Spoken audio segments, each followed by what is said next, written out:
ask Nicole to take roll call, please. Bodie, Here. Carberry Montgomery, Here. Kroll, Here. McBurney, Here. Rosendahl. All right, thanks. Is there a motion to approve the agenda? So move. So moved. Motion by Bodie, who seconded that? Amy? Amy. All right. Motion by Bodie, second by Kroll. Any discussion? Roll call, please. Bodie, Yes. Kroll, Yes. Carberry Montgomery, Yes. Rosendahl, Yes. McBurney. Yes. Thank you. All right, thank you. And we'll move on to the agenda. First is item 3.1 to review the use of city assets in the workforce for non-city engagements. AJ, you're going to start us off on this? I am, Mr. Mayor, members of council, thank you for your time this afternoon. As I outlined in my memo to you folks, is that, we had some issues come up that at least raised the spectrum of what city employees are doing with our current assets, in as much as our services we provide outside of our normal realm of activities. And then how we distribute that opportunity for those assets to be used, and what I coined the phrase as, and how it's being potentially monetized by other groups and organizations out there. The inquiry came to me several weeks ago, started looking into this, and found that, quite honestly, we do quite a number of things, that probably wouldn't fit under the traditional definition of city services. I cited a number of examples in my memo that I sent to you folks, and some of them are just very minute, and some are, oh, I didn't know we did that type of thing, and they really have quite a bit of history and longevity to them. Issues such as donation of city assets, time, people, personnel, programs for fundraising events. And those fundraising events have taken many shapes and sizes over the years. We have donated parks and recreation programming or activities to the local schools that they can auction off or provide as gifts and or rewards for activities. We have auctioned off our services, and one that I was a bit surprised with, and I will take a bit of, I'm sorry I didn't know those things occurred, but they did, so that's on me. But one of the things that the fire chief shared with me was that we have in the past auctioned off a ride to school in a fire truck. Again, seems fairly harmless. And then other ones that we have, in talking to Chief Johansson, I know he couldn't join us today, was our annual participation in providing services, paid services from our employees to participate in fundraising events for the Special Olympics. So again, as you can see, in some of the other examples I cited, we've done quite a bit across the spectrum of activities that really, quite honestly, violate our current policy about utilization of our time and material for non-city things. Quite honestly, and as I told you in my memo, there's no question in my mind that nobody, meaning our employees, did not themselves profit, have any advantage given to them by their donation to these services or activities. These were all done in good conscience to support local activities and to, again, provide that level of connection to the community, which you can just kind of under the banner of goodwill. And I think that has a value to us. There's no question about it. But in this age of being able to identify the public purpose of our activity, of our expenditure of funds, of the use of our assets, I think we need to be particularly mindful of those things that we allow our departments to participate in and what levels or where we don't believe it's appropriate for them to participate in. Again, I'll take you back to each of the budget sessions. Each year when you consider outside funding opportunities for agencies, there is, vis-a-vis the state auditor's regulatory issues, that you, the city council, must declare that it's a public purpose by providing them financial assistance. Other cities that I went out and surveyed as best I could or get information from, same issues. Their organization is asked to donate goods and services for what on the surface are public interest activities. And again, I will tell you that I've been doing this a long time, and this is not new to our city, and nor is this anything that just popped up in the last couple of years. This is something that's been out there for quite a while. And really, from the perspective of making sure that we are essentially within the boundaries and meeting not only the letter, but the intent of legislation, but also the intent of what the council wishes to make available for community-based activities. Again, numerous examples that we have out there, and again, it's not a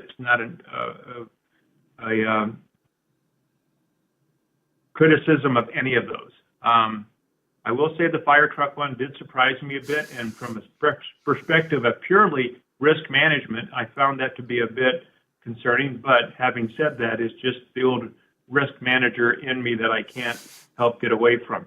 Now, moving forward, I think there are solutions to these issues if council is open for that discussion, which is essentially maybe revamping or adding some language to our current policy that might, and I'll leave this for your discussion, that we will not make available to goods or services or anything associated with city activities that are either from a political and again, this is my old school separation of church and state, religious or political backings.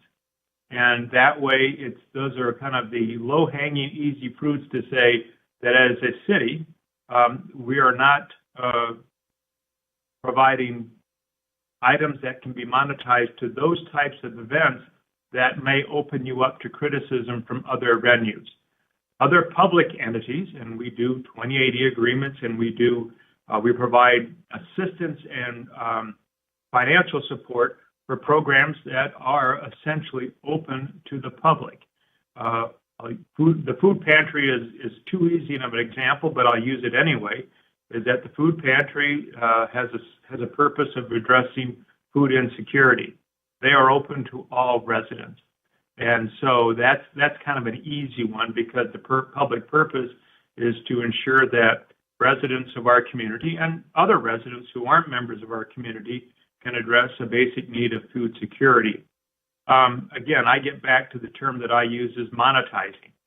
Groups that auction off our goods and services for their use. And again, it's not a criticism or any type of editorial comment on what those services, what those groups provide and how they project into the community. It is just the use of city activities and assets.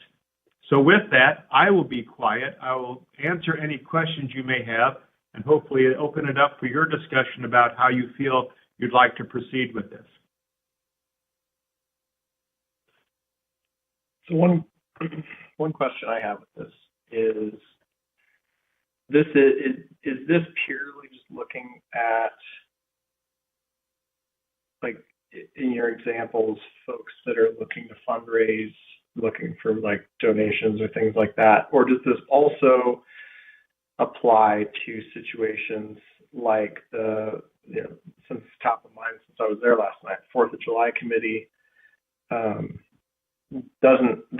don't believe they pay the city for the police overtime and all of that associated with the 4th of July. Is that something that would fall under this consideration that we need to discuss from a policy perspective, or is that kind of a different animal?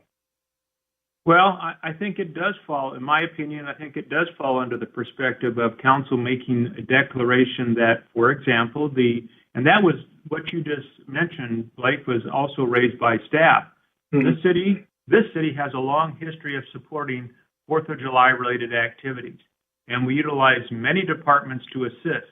The police is one of them, Parks and Recreation establishing, using parks and using staff to assist in getting things set up, Public Works.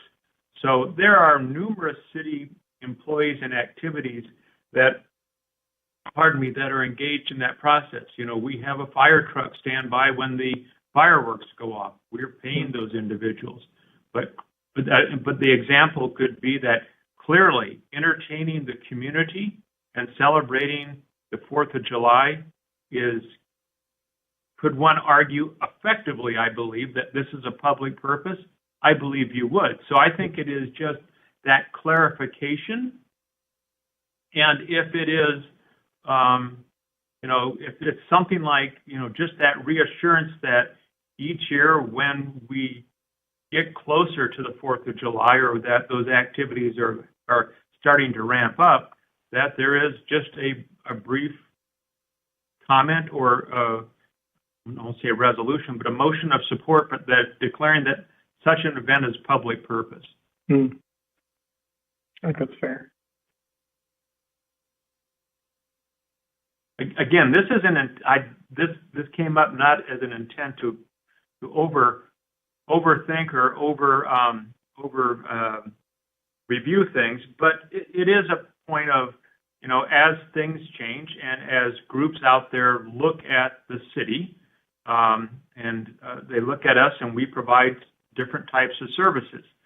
And that's fine. I mean, these are things that we provide, passes for recreation programs. That's something that we do provide for a fee.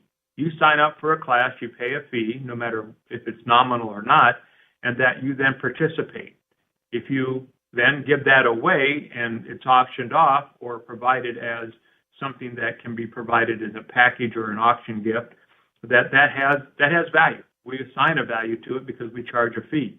Our people's time who volunteer or provide that service while we're paying them, that is certainly has something that we can certainly monetize internally, saying that person's hourly time is worth X.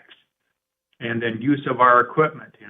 We do have and can produce a kind of an outline of what it costs for the hourly rate of a fire truck.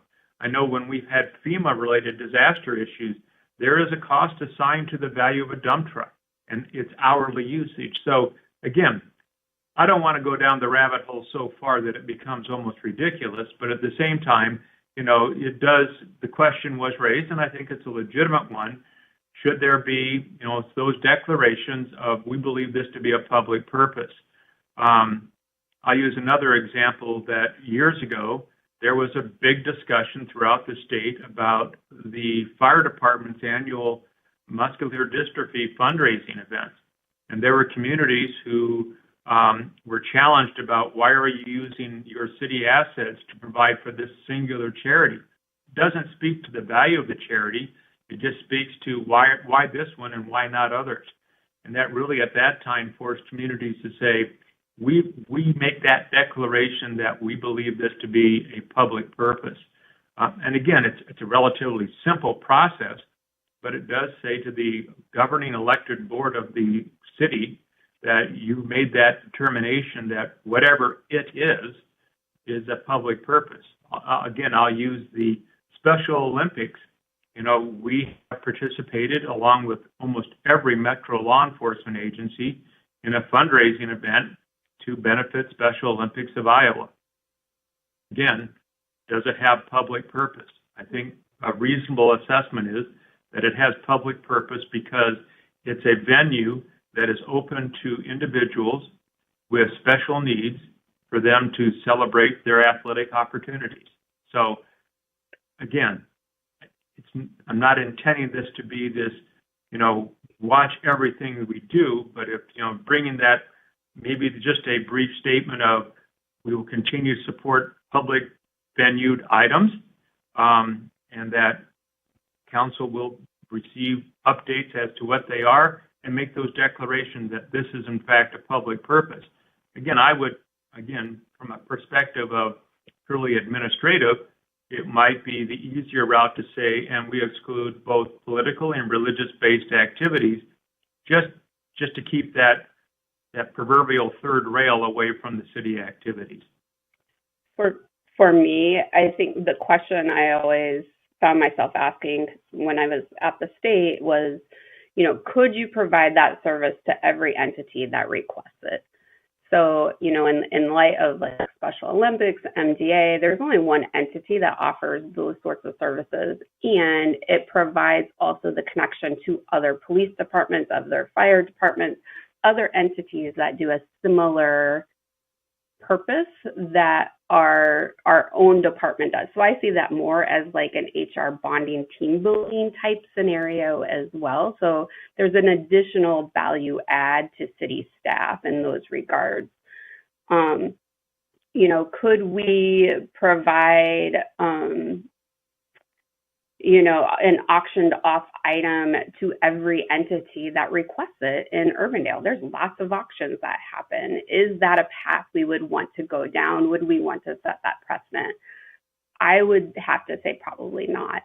But if someone's purchasing tickets, that's one thing. That's their choice, whether or not to use them for their own personal use. And they want to donate those, great. That feels very different than auctioning off our police services for a particular special event, or even the fire truck ride. I mean, I also immediately was like, oh, my risk management spidey senses went up. I was like, oh gosh. So I think there becomes a bigger question. I like the idea of specifying public purpose. I agree with the religious or political backing component and not being able to monetize our specific services in that way. I think that makes sense. Because if it doesn't, I have a couple of people I'd like to put forth that we could provide auction items for. Yeah. We do provide quite a bit for the community, and not that they've been, and again, examples of how we reach out to the community and make it available to everyone is, our National Night Out. We have a very significant presence in the community, and one of the more popular and more well-attended national nights out there in the metro. We also do, Shop with a Cop. They raise money. They do that through their association. I know they get donations. And, the officers, again, the chief's not here, but, typically the officers, if they're on duty, we make arrangements for that, and they come in and off duty. We do trunk or treat, those events that we hold on city property that, we do provide financial support, as limited as it might be, to that activity, but it's open and free to the public. Exactly. And so, again, those are kind of a celebration of the community that bring them together. And again, you could be, have the most assets in the world or the least assets in the world, and you're welcome. And we hope that you enjoy those events that we push out there. Party in the Park, again, bring the community together, celebrate. There's vendors there that you have to buy things from, but it's more of a community celebration than it is some particular organization is monetizing it. I mean, for me, it feels like if there is a situation where they wanted it to be monetized, would it flow through our hotel motel tax process at the end of the year? And if it doesn't fit there, then that tells me like it's probably not for public purpose or public good. It's another good barometer.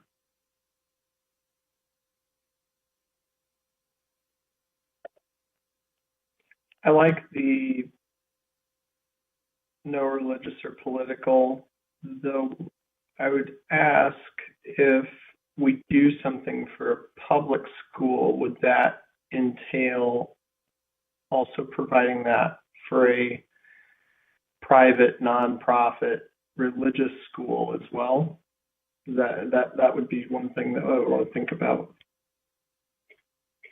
I think I go back, Blake, on that with, can you provide that service to every entity that requests? So could you provide that service to every school that requests it? For example, we probably go in and do safety protocols as a police department in terms of like active shooter type scenarios. We do that across the metro, across all of our school buildings. Would we, I think this particular instance was an auction, it was an auction item. Would we provide an auction item of that nature to every school that requests it? Because that becomes then, now you're doing, how many schools do we have? 10 in Urbandale? 12? I don't even know where we're at now. Is that something that we could feasibly do? I would say probably not. That becomes a different level of investment. And therefore, if you can't do it for all, you don't do it for any. I would use another example is that we do the integrity program through the police department, and that's available to all the schools. Every school district, every school that's within our community. And that touches upon, you know, the Waukee schools, the Urbandale school. I think we provide it to the Christian school. I don't know if we provide it to St. Pius, for example, but it's one of those that it is a program that we want to outreach to that school-age child and provide that background. I think we also do fire safety seminars as well. So I think, again, public purpose to educate a age group as to, you know, things that, you know, have value. Excuse me. So I think you're right with the language. I mean, public purpose.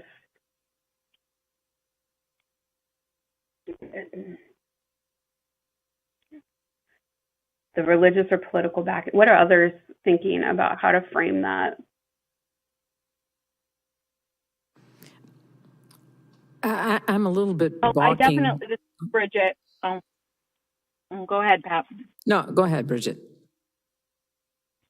Well, I definitely agree on the political and religious, I don't know, exclusion. But I do believe there's a lot of goodwill that we can provide through our police, fire, parks, library. I don't know. But I just feel like, I mean, from what I'm understanding of what Amy is suggesting, kind of shutting down that whole donation process, I don't know if I am ready to do that. I don't know. She makes a very good argument, though. So that's what I'm thinking. Well, and I'm not, well, Pat, go ahead, and then I'll respond. Well, I'm just struggling a little bit about some of these definitions ultimately. And I think the public purpose, that when we declare something a public purpose, great. That seems pretty clear and straightforward. Once we start saying, but not if you're political or religious, and now all of a sudden, then do we have a conflict when we provide something to a religious school? I also think we're kind of missing a little bit of the value, which hints at what Bridget was talking about here. When we donate, for example, an opportunity to attend a program at a park for free and fundraise that off, that's got not just goodwill, but it's also promotion and a way for the people of our community to understand better all of the different services and opportunities we provide. So I wouldn't want to forget about the kind of marketing aspect of this. Is it out of hand? Kind of where, I mean, I guess my thinking is, if it's not out of hand at this point.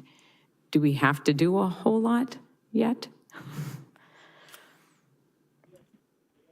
Well, That's kind of where I am too. I don't see where there's a problem really that we're trying, I mean, seems like a solution looking for a problem.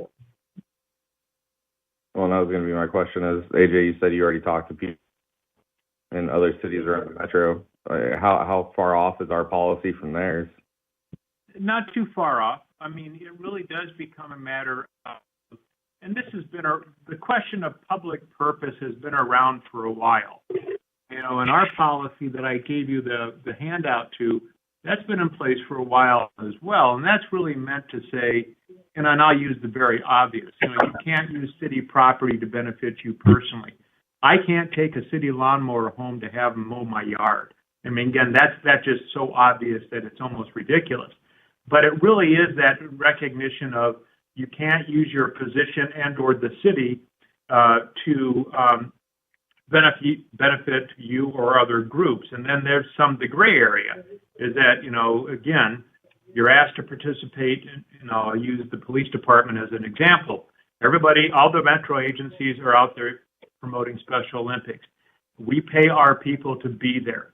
So they're not being a police officer. They're out there to represent a fundraising event for a very notable, worthy, recognizable cause.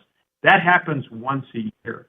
And we never put ourselves at a position that, you know, we're going to be subject to having a problem with our own protection for the community. But again, that question's been out there. So to answer your question, Larry, I don't think ours is way out of bounds. I just think as groups out there have gotten more creative about, can we ask them to donate this, whether it's a private or public source, that we can then auction off that seems to have value, that then we can benefit for our group, a PTO, a parent support group, whatever it is, that then, again, is there a community benefit? You know, from hey, come enjoy our party, come enjoy our program that we have in Parks and Recreation, and maybe you'll come and join another one at your own cost. Again, a little bit of gray area, but other communities have been doing similar type of trying to keep that in a manageable environment. And what I found was reasonably the same that we're doing. Does the department head of each department, I mean, for instance, in the police, does Rob sign off on every one of this, or in the fire, does Chief Cardwell sign off on any of these? I guess I'm thinking of, what if we empower our department heads to, I mean, we do this, but each department head would have to sign off on one. Yeah, Bob, to answer your question is, yes, they're aware of what goes on. And I see Jan's online, and she and I talked about this. They have provided, you know, passes, free classes for donations. She understands that. She approves that. Rob said the same thing. He's aware of, and that has recognized they've done that for a long time. I'm assuming that, again, I don't know if I see Cardwell on here or not, but same thing. Oh, Mike, you're on there for the auction for the ride. You know, it doesn't happen that often, but certainly the department head has to sign off, because these aren't employees who just say, well, I work for the police department, we can do this. It has to be coordinated through the department. All right. Well, and it seems like the difference in what we're talking about are things that go on and they're ongoing versus specialized one-off scenarios that don't actually happen outside of this auctioned opportunity. I mean, parks programs are going to have parks programming, right? Like, that's going to happen. The tickets are to things that are already established, are already happening, versus creating a program for something that's different than what we already do for the community at large. True. It was my understanding, and for better or worse, I was probably the one that started this discussion when I discovered that this junior detective class was being auctioned through Des Moines Christian's auction. Also some sort of firearm simulation through the city of West Des Moines. And I think this was when you were on vacation, AJ. It was.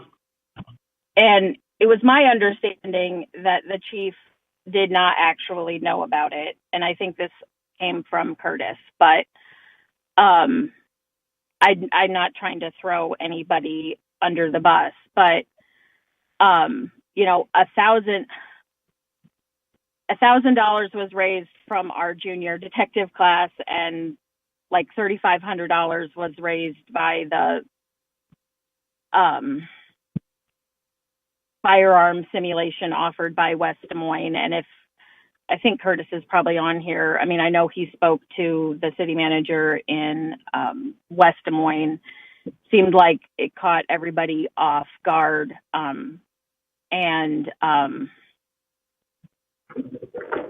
am old school like you with the church and state separation. So that's where I was just kind of alarmed by this whole situation. So I think there is, you know, I don't want, if we continue to allow some of these things, I think having the department head, you know, sign off on them is the way to go. I mean, I don't want to be creating a whole lot more work for anybody, but at the same time, I still would like to know, you know, quarterly, even, you know, what, or even less than that, maybe, you know, what donations did we make or what opportunities did we participate in?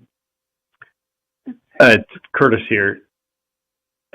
Even if, so command staff, as I was told, command staff always reviews these items. So even if in a particular instance it didn't get to the chief's desk, it's always reviewed by command staff, is my understanding. It's been a little while now, so we'd want to verify the specifics with Rob. That was during a vacation time. So command staff always reviews, and then yes, that is correct. I did talk with Tom Haddon in West Des Moines. He was not aware of West Des Moines' participation.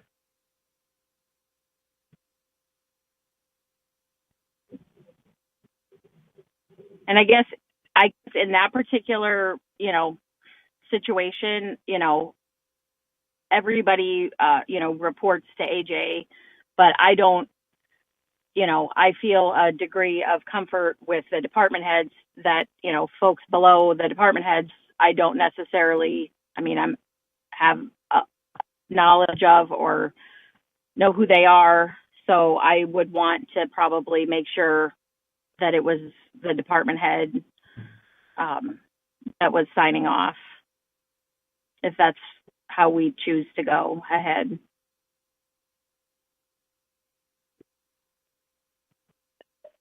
From a staff perspective, I think that's, you know, that's easily done. Is as Curtis mentioned, if Rob may not have known this particular situation, command staff did. And again, in that particular situation, we had done that before for other school groups as well. So again, making that declaration, but if we had those, you know, parameters and then having the director sign off, that's okay. And again, maybe just a quarterly report of this is the outside the city boundary activities that we've been engaged with. You know, if nothing more, it gives you that connection of we're really, you know, we're touching other folks outside of our normal routine. Having the police department participate in something special that isn't involving a victim of a crime or writing a ticket is always something good to celebrate. And I know that's what they really like to do because it makes a positive connection. And the same with all the other departments as well. So I think that's, in Jan's, you know, Parks and Recreation, they're all about connecting to the community, getting the community engaged in some type of recreation or entertaining type of thing. So that's really, again, a fairly easy one to implement. And the directors knowing what the parameters are the ones that can have a better handle on that.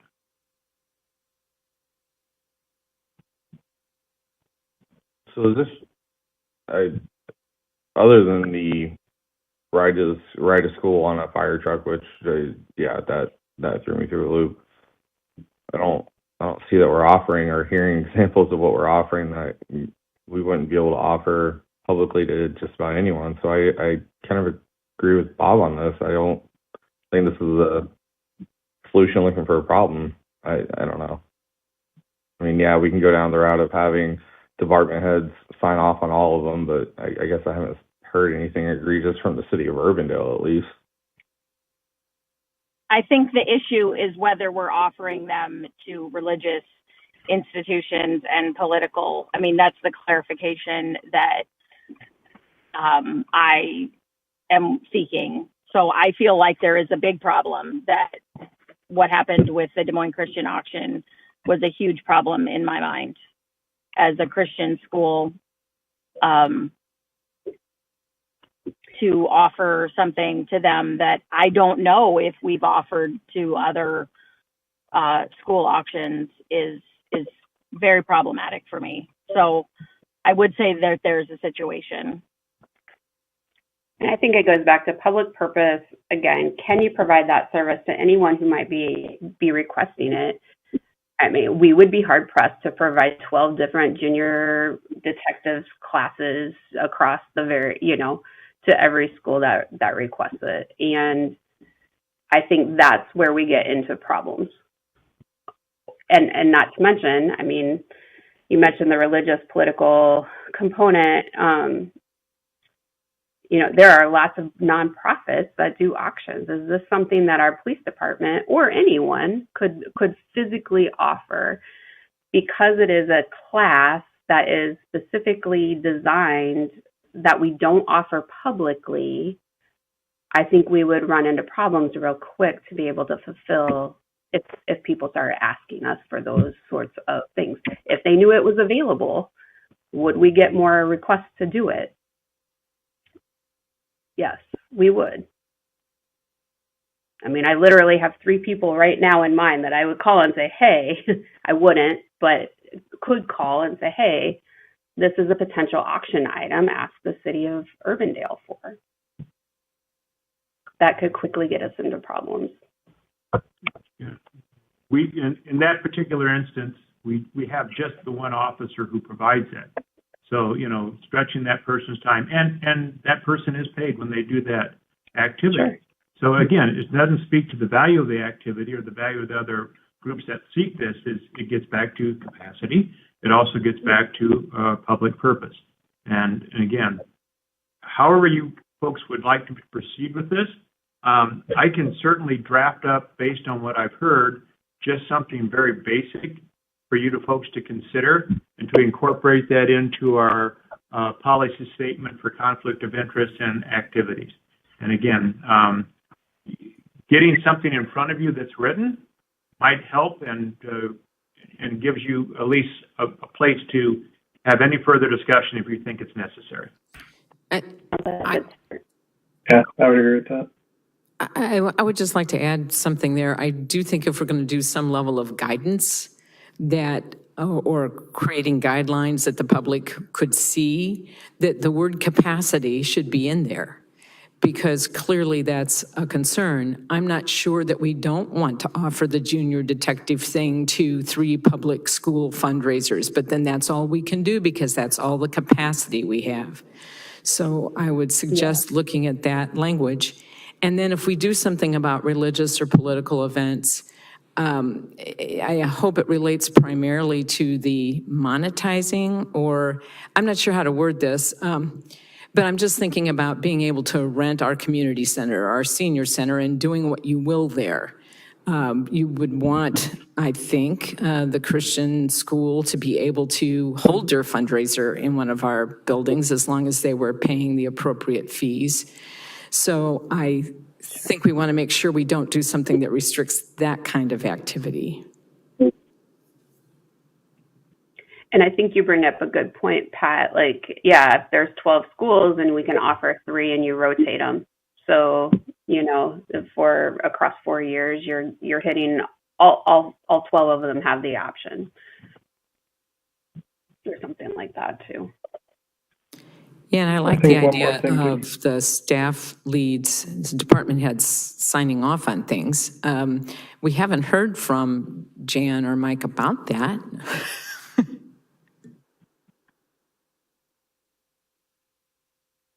Well, if you want any input, we periodically will get requests for to get a donation for their fundraiser. When the pool was open, we gave them a few pool passes, or we might give them $20 off a park and rec class. Well, as you had mentioned, Pat, we view that as kind of marketing, because they still have to pay more to get in the actual class, and hopefully that's going to get them signed up for more. So we actually view that more of a marketing type opportunity. Yeah, which makes sense. I think one thing maybe worth considering when we talk about some of the bigger ticket items is that, is there maybe some guidance that if we're offering, if we do choose as a community to allow offering things for auctions or fundraisers, to keep those reasonable, if everybody, if 50 fundraisers were to ask to do it and we were to permit them all, then it is achievable. Because with the fire truck thing, that then does kind of get out of hand.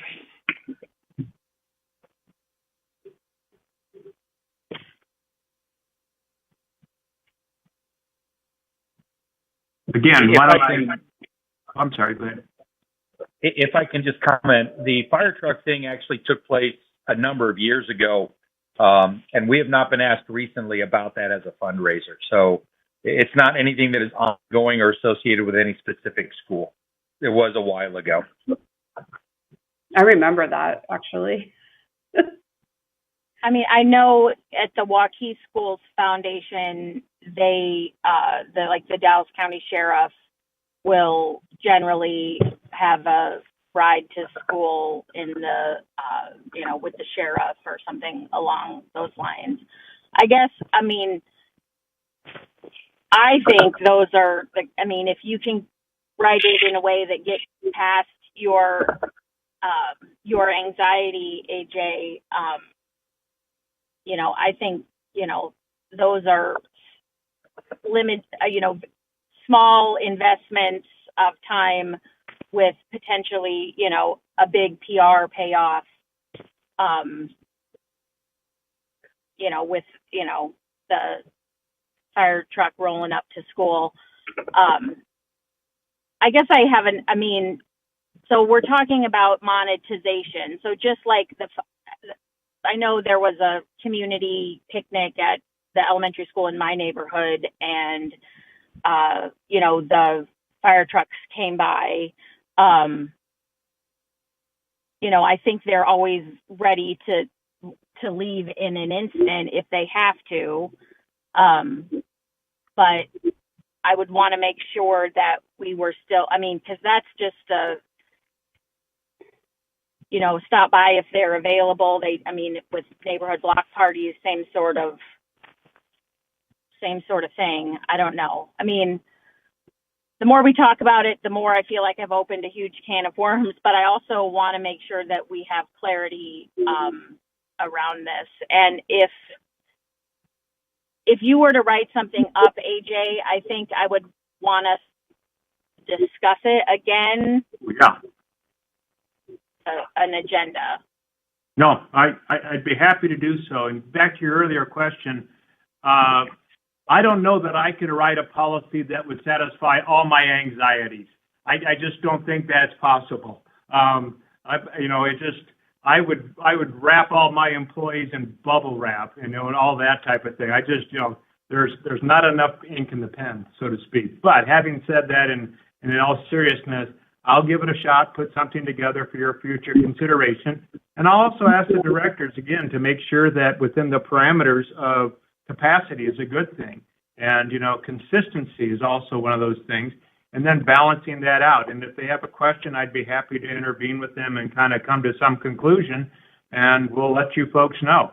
Again, as Chief Cardwell mentioned, we haven't done the ride with the fire truck for a while. My guess is they're not buzzing through the streets with their lights and sirens on, putting people in danger.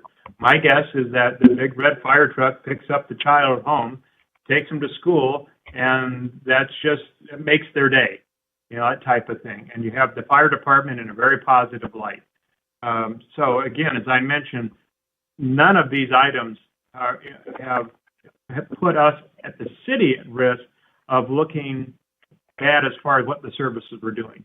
So having said that, let me put something together, and I'll push it back out.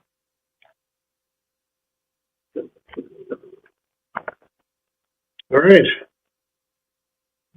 That get us through that discussion. Anything further? All right, then let's move to the McDermott Grove. Well, just as a quick introduction, Mr. Mayor, and members of council, you'll recall we had this discussion at a council meeting several weeks ago, and the question came up essentially as to our willingness or desire to partner with another cemetery in the community in providing for our facilities, our columbarium to be placed elsewhere. The easiest answer is no, we can't do that because you can't use public purposes or public funds and then donate them to another private entity. That's clear, we can't do that. But the whole question was raised about our engagement and how we're going to proceed, with being in, and I do apologize in advance, in the cemetery business. And so staff was directed to provide some insight and background. And so Jan and her staff did a nice job of putting some information together and their recommendation. And so with that, Mr. Mayor, I'll turn it over to Jan for her review. Okay, Jan? All right, members of the council, as AJ had said, there was some question at the time in February. We ordered the columbarium, and then there was a question that was brought up from a resident in regards to the location of that. So we put it on hold. We were able to cancel that order, and then looked at, is there another location in the cemetery? So one, looking at the options, do we just get out of the cemetery business per se of not offering any more options, or do we look at a potential other location? There is a location in the northeast corner of the cemetery that we hadn't really looked too much deeper into because we were not positive if there was any unmarked grave. We did hire Terracon consultants. The price has gotten a lot more reasonable than 15, 20 years ago for doing the sonar, the ground penetrating radar, which they were able to do. And we did find a location that's consistent with where we show two graves and then an area that they have indicated that there are no unmarked graves there. So there would be sufficient space at the cemetery for two additional columbariums right off of Lochner to the right-hand side, so to the north.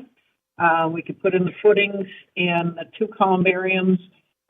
Staff is recommending proceeding with that, ordering two columbariums now. The price is not going to go down. They're always going to go up.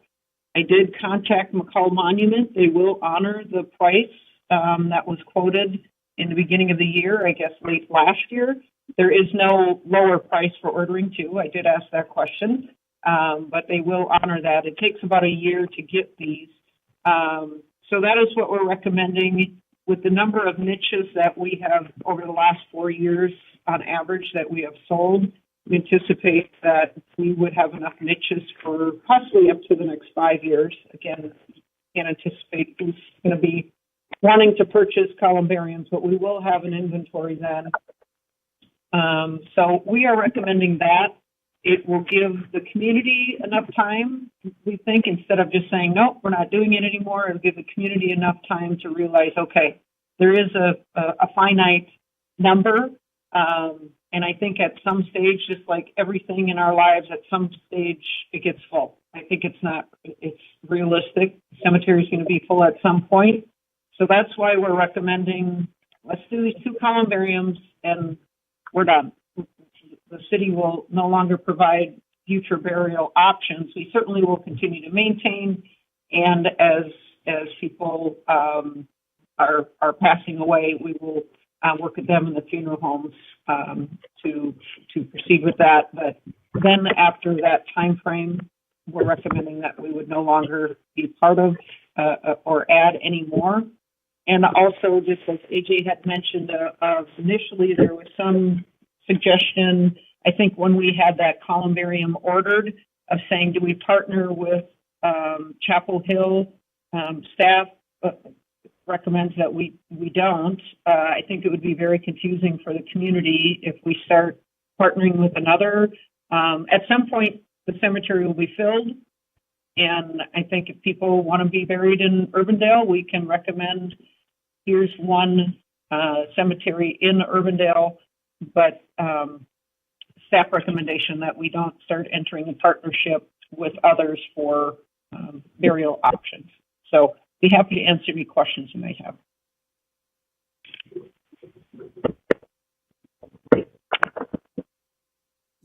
Can I just move Council Letter 7798? Well, No. This would have to probably go to a meeting separate, right? Oh, yeah. why don't we have this public meeting is published, I guess we can take action. Can we? Yeah, it's a public meeting, we're acting as a public meeting, it was published, Well, maybe I it's best second it. held for another meeting, but I guess my point is I think this has been well resolved. Why don't we put it on, in the absence of any, in full transparency, why don't we put it on for the regular meeting next week then, if that's the case? Yeah. And that is certainly what we were looking for direction. We will put it on the council agenda to request to purchase the 2 final columbariums, and that will be where we would be looking for formal action. So we will certainly submit that for next week's council meeting. Thank you. So that would be the 2 columbariums, but then there's also the no more addition to McDivitt Grove itself. Is any of that saying that we can't partner in the future if that is something the city deems is worthwhile? And I'm not saying that we have to explore anything or anything like that right now, just saying I'm trying to figure out which doors are we closing, just so that we're clear which doors can just sit there unused.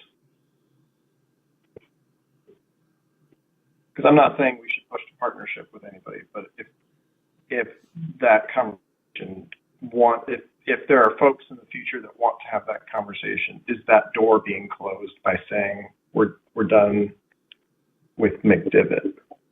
It will be full. Mm-hmm. Yeah, I don't think that would stop us from doing other things in the future, but it wouldn't be at McDivitt. Right? And I would recommend over time that when this is full, it's full, and this is our one and only cemetery, and that we just guide people to other facilities in the future. But we could perhaps over time enrich the history that's there with some kiosks and that kind of thing. But I think, isn't this motion ultimately going to be Go ahead. Oh, no, I thought you were done. You go ahead, Pat. I was just thinking that this motion was about 2 columbariums, northeast corner, and we anticipate that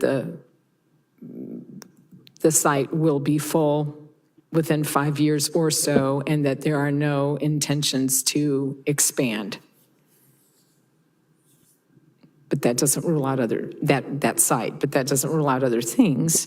But I would hope that we don't expand our cemetery work beyond that personally. But I don't know that we need to put that in a motion.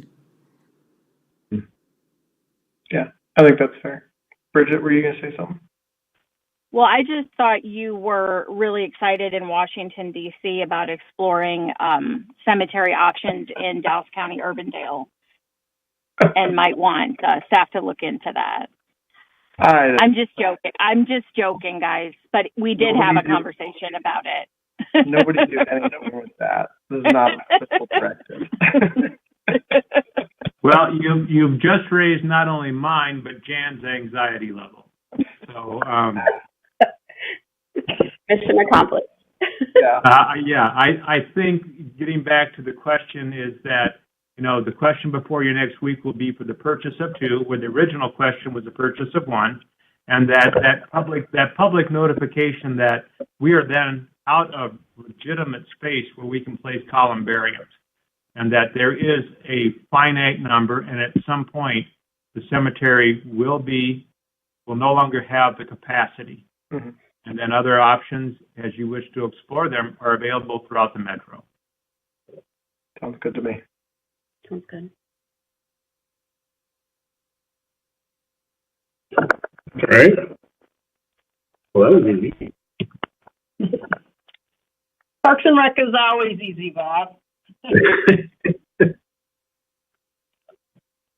All right. Update on the DC trip. Who wants to start? First, maybe you want to talk about the USPS issue, Yeah. the latest on Sure. that? Yep, I'd be happy to. Thank you for that. The folks who were on the trip know, and even those who weren't, know that resolving the zip code issue across the community was one of the legislative priorities we had. We did get the chance to share that in depth with Senator Ernst, a bit with Senator Grassley, and the mayor was able to touch base with Representative Nunn on it as well. Clearly, in this issue, Senator Ernst's team has been exceptionally engaged, I would say.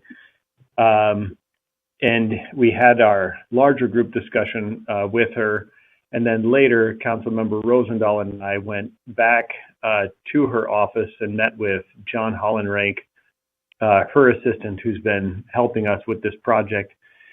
And John essentially wanted to clarify 2 points. Number one, that Senator Ernst is willing and able to give a lot of her political time and attention to this, which is exceptional. She did tell us Urbandale should know that not every issue that comes across her desk gets this level of advocacy. So in effect, he was saying, take it seriously and use it well. And then second, what he proposed was that we take a look at a letter that was prepared for the senator to sign and send to the Postal Service. And here's the basics of that letter. As you know, we've been asking the Postal Service to take a close look at those areas that are City of Urbandale, but end up being addressed as Johnston, Grimes, and Waukee. And we went through the process to petition the Postal Service to look at changing those areas. They replied with a very, what we would call, not even a half measure, but a small accommodation on the western growth area of the community. And we don't believe that that is going to, that's going to work long-term for our community, especially with areas on North Park Drive being addressed as Johnston and Grimes, even on the west side of 100th. But we're in this 45-day period where the city needs to be very careful about a request made to examine that appeal. So in other words, to appeal the Postal Service's response. And so we're within that 45-day window because we've received the Postal Service's response, but we don't have all the information we need to craft an appeal. For example, we don't know if there are areas that we can concede to the Postal Service, all right, this area is fine, go ahead, address it at Waukee if that's how it has to be, but in this area where John Deere and our future town center is and the medical campus, et cetera, we really need you to take another close look at changing that zip code from Johnston to Urbandale. But we don't even know right now if we can make an appeal like that. And so the letter that would go from Senator Ernst's office is designed to get the information we need from the Postal Service to craft an appeal from the City of Urbandale within that 45-day window. So as we're putting together this appeal letter, the other item, there were two. One, that Senator Ernst is paying attention to this. And then second, he said, you have to understand when a city asks the senator's office to intervene on their behalf, that could irk the Postal Service. He said, that said, the relationship right now is, unfortunately, even though we've tried to make it as cordial and respectful and collaborative as possible, this is essentially an issue of the city has requests that are inconvenient for the Postal Service. Our requests are asking the Postal Service to take a second look at the way they've designed delivery routes, at the way they've designed and set up zip code boundaries. And frankly, the Postal Service would rather not have to respond to requests like this. The Senator's office, actually both of the senators and Congressman Nunn have helped us with letters. And so our federal representatives and us think our requests are reasonable. So yesterday, after review with Annika Schilke in Community Development, AJ, myself, a review by the mayor, we told John Hollenrake, go ahead and have Senator Ernst send that letter, hopefully to get the information back so that we can come back to you, Mayor and Council, with an appeal letter for your endorsement that we can send to the Postal Service within that window. That was a lot of minutes burned up in this meeting, but that's the background and that's the update on where we're at. Curtis, I've got a question about this. This sounds an awful lot like the situation I had when my daughter lost her license because she got in an accident before she was 15, and we ended up making matters worse by asking questions of the DOT. So that's a long story made very short, but I think we've talked about it. So is that kind of the situation? Like we don't want to, we have this 45-day window, and by asking questions, we might make it worse? Or, I mean, I guess, you know, with them being an independent agency, really, I don't have a problem with fighting them, but I don't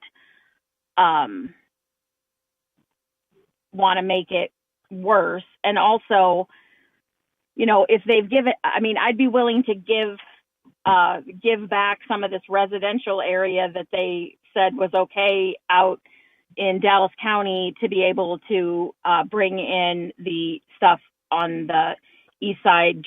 I mean, that's where we really need to be able to say this is Urbandale because of the amount of money that we are investing and our desires for that area. Mm-hmm. Yes, I think two things. One, our letter is, well, it's not our letter. Ultimately, it's the senator's letter. And she's willing to assist. I think the letter is respectful, it's cordial, it's factual, and it's not designed to poke. It's designed to help us write the best appeal we can to the Postal Service. So in looking at it and considering the advice of a professional staff member in the offices, I do believe it's worth sending. And again, the status quo is the worst that we could revert to. So we can't put it this way, I don't see a situation where any action we would take would make our zip code matters worse. It's just that they would stay the same. I worked with John Hollenrake quite a little bit during the Polk County Disaster Recovery Partnership, as did the mayor, actually. And I found him to be exceptional, very, very wonderful person to work with. So I would have a lot of faith in any counsel he would give us. And that's ultimately where we came down, council member, was trusting that advice and direction of a professional like John. Yep. Absolutely. All Thanks. right. Any other observations? Blake, Amy, Bridget, in DC? I think, as always, it was just a really good opportunity to connect. It was neat to be at the chamber dinner, which we did not attend last year, and just the opportunity to see folks. In terms of Senator Ernst's office, I also they had wanted to know the CIT numbers, and so I just sent a reminder to a message to Rob and Officer Winters and CC Curtis and AJ. 'Cause I know there's a one-pager like fact sheet that we've seen or I've seen. I can't lay my fingers on it, but if we could get that to John's office or to John as well for Senator Ernst, that would be good. That was the follow-up that I had on my mind. Okay. I was able to take a meeting with the FTA for DART. That seemed pretty positive. I mean, we do have other things on our DART agenda besides local politics. So being able to talk to our folks in DC who are on our side and, you know, trying to help us get through with more money for phase 2 of our new operations and maintenance facility.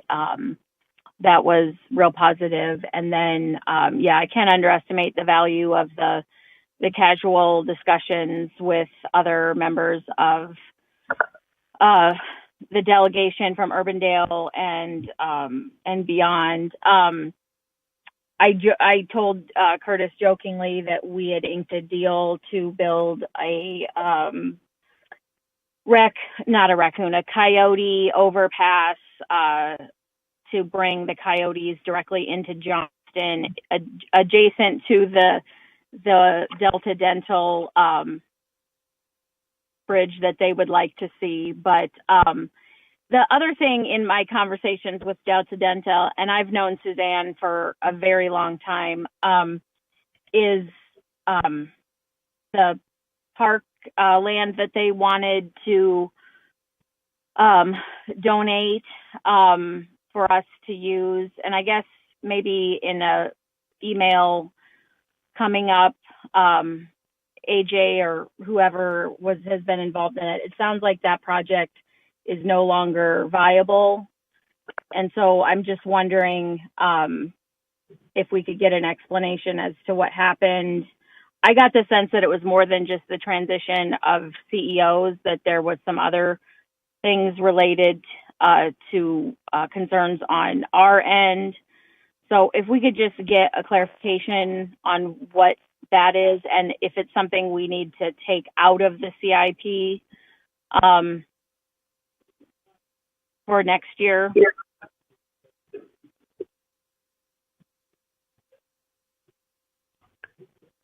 Yeah, I'm certain we can, this, Curtis, we keep a pretty close relationship with the team at Delta Dental. So between Aaron and me and AJ and others, we can get an update on that. It does remain in the CIP, and certainly as we come into this year's CIP planning process, it's a fresh opportunity to take a look and touch base with them.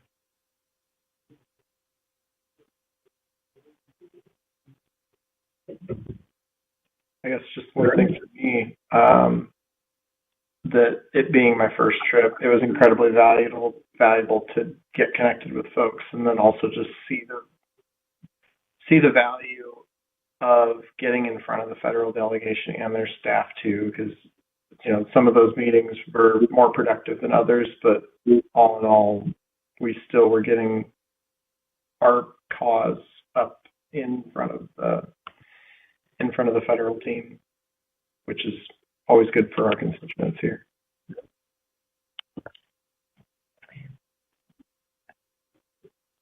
I believe so too. I think it's another good year, and I had to comment more than once that Urbandale always sends a strong delegation. That doesn't go unnoticed either. So I think that actually helps us too, that we have broad participation as well. So thanks for everybody who took their time and invested their time to do that.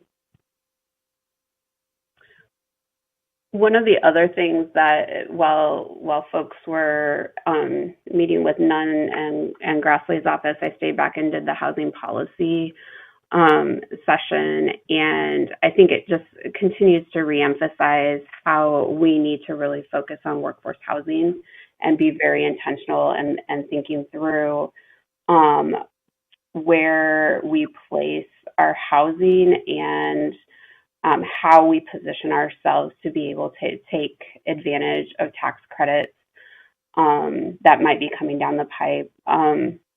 We also had, our flight got delayed, so we didn't get home until 2 a.m., I guess was when I was walking to my house Saturday morning. But we had a really good conversation at the airport with the housing entity who attended as part of the Urbandale delegation regarding the stormwater and just some of the various constraints that they run into, and how can we, and I just put the ask out and just asked if they could keep us informed as this new stormwater legislation takes effect and how that impacts them, and that we really want to have that open dialogue to see where the challenges are that they run into, and how we can continue to partner with our local developers in a positive way on both sides. So had a very good, frank discussion about some of the challenges that it places on the city, as well as recognizing the challenges that they run into. It was just good informational, educational on both sides conversation.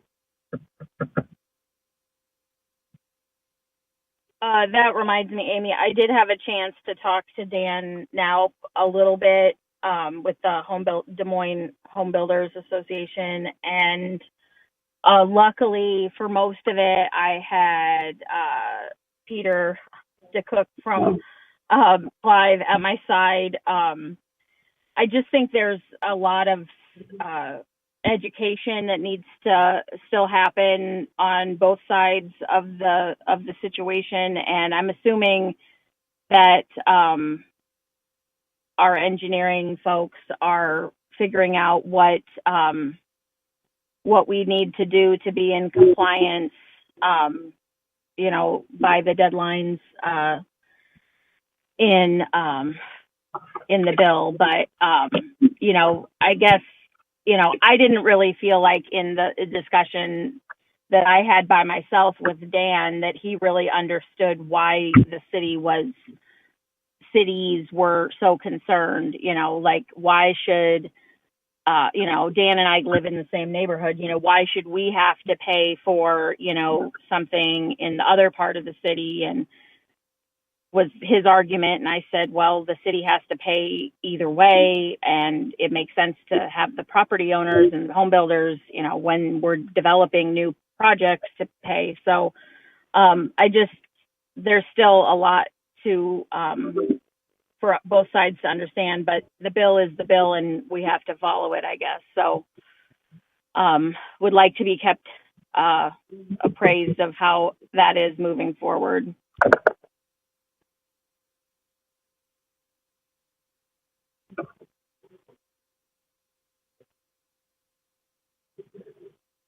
All right. It's still fresh. I didn't get a chance to talk to Dan. I saw him there, but I never had a chance to pull him aside and up out there. Was he at least reasonable overall?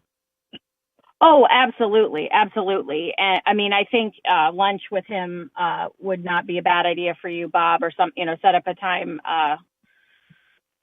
to talk to him. The time for lobbying them is over, but to have them understand, why we are so concerned about it is still, I think, important. So, I mean, I was glad, Peter was there with all the information, and would have loved to have Pat there as well, because you know I don't feel incredibly educated on the minutia of what the bill was about, but they don't seem to think it's near as bad a public policy as we do.